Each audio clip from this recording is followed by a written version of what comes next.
leikarar, venjarar, hjälparar, domarar, nämndalimer och öll tidonnor som har varit av kappingen i år. Tusen tack för ett gott kappingarår. Halvan minutt fyrir leiklåt, Felti og Akadavisen vi en glumingartætje som man bæra sær her wrestlarna gjør i sånn japanske filmen. Og gjennom jöknobrott i strykene rett kort utvisning.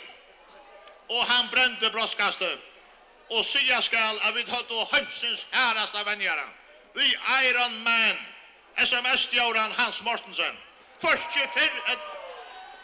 Først eller etter har vi vært vidt til slukt gasterelse, og jeg har vært vidt til neggasterelse, skal jeg si. Hans venner, heksadoktorer, psykologer, innpuskere, god og djevel, alt i øynene og samme mann.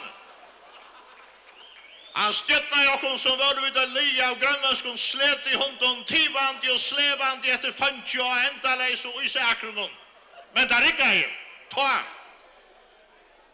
Og jeg som moderna og pedagogtøyen hei han helst for karter for løktensens ombudsmann. For salarligan og kroppsligan terror. Feknes framvis om at han var pastor av sånn. Min søgnaste landskappingardister var spalder i middelen 2 turer lengt etter at det var ferdig til skips. Ja, men så är det bara. Så är det bara. Jag måste säga fyra att bliva att lite synder, vad ska man säga, mera intelligent eller så plejer jag älskar inte fjärnsen. Det är det bästa som var. Det är inte fjärnsen och jag kan gott sitta och simpelt alltså det var smotsa ner i soffan och insuga allt det som kommer upp på skärmen. Alltså jag älskar det. Alltså som man sitter här på en skärm och så hickar så sappar man fram och så kommer till stjärne för en afton ett la Paradise Hotel eller Big Brother. Det är simpelt så läckert. Det är så pen och färgerna är så flottar och det är så flott klippt och det är som Danmarks Radio och TV3 och TV2 och NRK och allt detta nu ena för det visar sig från sin allra bästa söje. Allt som man ser det är simpelt än så flott och det är köra flott följt fram och det visar det allra bästa landslina för sjönvart. Det köra det bara och man sitter här i soffan och man fär allt in och jag är inne i hjärnan och man blir simpelt så klockan och så ta vi sjön var förra spänner sig ut. Ta vi sjön var förra ordla för 15 gir. Ta vi sjön var förra kartun Ferrari i ställning. Ta vi sjön var förra vi sitter uppa krem med förskott sjön var det allra bästa landslina för sjön var så sända det i spetje.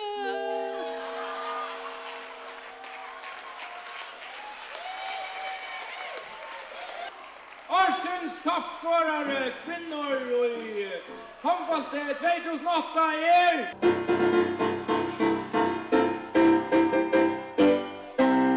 Simona Pedersen med 232 mål.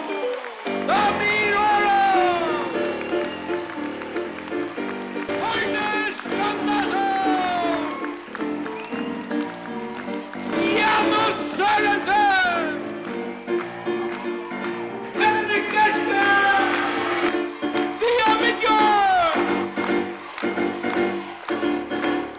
Lise Jors Hansen! Elin Muller! Dorita Kristoffersen! Borgar Danielsen! Simona Pedersen! Sveinor Justinsen!